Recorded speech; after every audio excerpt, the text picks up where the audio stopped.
Hey everybody, welcome back to the channel. Today I'm going to be replacing my 12-volt battery on my 2017 Chevy Volt. This is the same process you're going to use for 2016 to 2019 Chevy Volts. And you might want to do this before the battery dies because it is a pain to get into the trunk. So let me show you how to do this. It's pretty simple. All right, first thing you want to do is just open up the trunk as long as the battery is still good. And if you got the spare tire mount in here, just go on and take that out. So this is all you really need to get this battery replaced. Obviously, new H5 Platinum AGM battery, a socket and extensions here, and a flathead screwdriver to pry up a couple things. So the battery is almost directly underneath this, so we got to take out the rubber mat, and I'll show you how to do that here in a second. Just got to get this rubber mat out of the way first. Then we're going to have our trunk liner. Fold that up out of the way. So this is our battery. It's the original one. It's date coded. It's upside down, but it's date coded 2017. This is a 2017 model. So we're going to get this off of here. We're going to squeeze those side pieces and pull that off. You get to our kind of fuse block battery post here and over here, and then there'll be a bolt strap down there. This is pretty simple to get out. Just got to get this thing out of the way, disconnect the power and the ground. Before you disconnect the power here, it's best to open up one of the doors just in case you have problems, and that way you can get back in the vehicle. So we got the door open. Disconnect the top two posts here. They're going to be 10 millimeter. Start with the ground. And then off to the side, it's kind of hard to see if there's a vacuum line here. So I don't want to break that. Just pull that out gently. And then the positive. And then it's clipped in place underneath the battery. So you just put a screwdriver in here.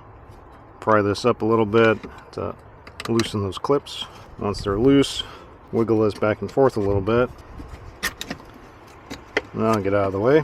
Then we can disconnect the main strap down there, and that's going to be a 13. Let's double up my extensions here to make it a little bit easier.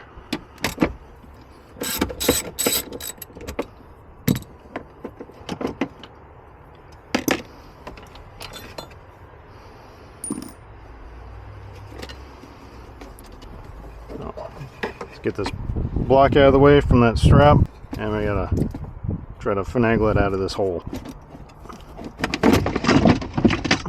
So once that's out, I'm gonna prep this one. Let's get this kind of cover thing out of the way. There's a vent tube here, and on the other side, we're gonna take this little plug here. We don't need both holes.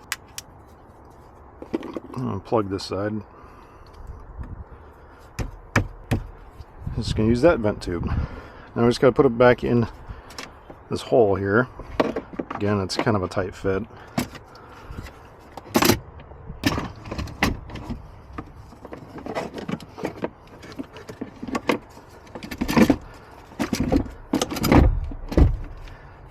Make sure it gets underneath that back piece there.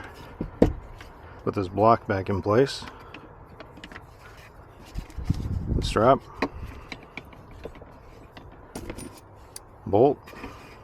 Just snug this strap bracket back down. All of our stuff is situated here. I'm going to put this vent tube on first before I forget that. This goes in the hole right there.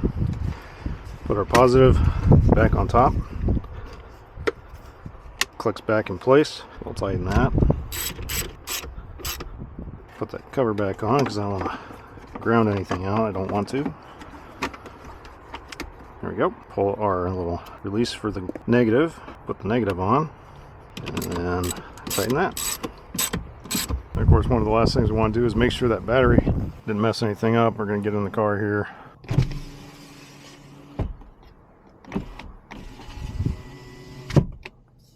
Looks like everything works. No issues. No check engine lights. Hey everybody, thanks for watching the end of the video. It should only take you about 8 to 10 minutes to get this swapped out as long as you got the tools ready. And it's pretty simple. You don't need to take the whole trunk apart. It shouldn't take that long. So I'd appreciate you hitting that like and subscribe button. Leave me a comment. Let me know how I did. And I will see you on my next video.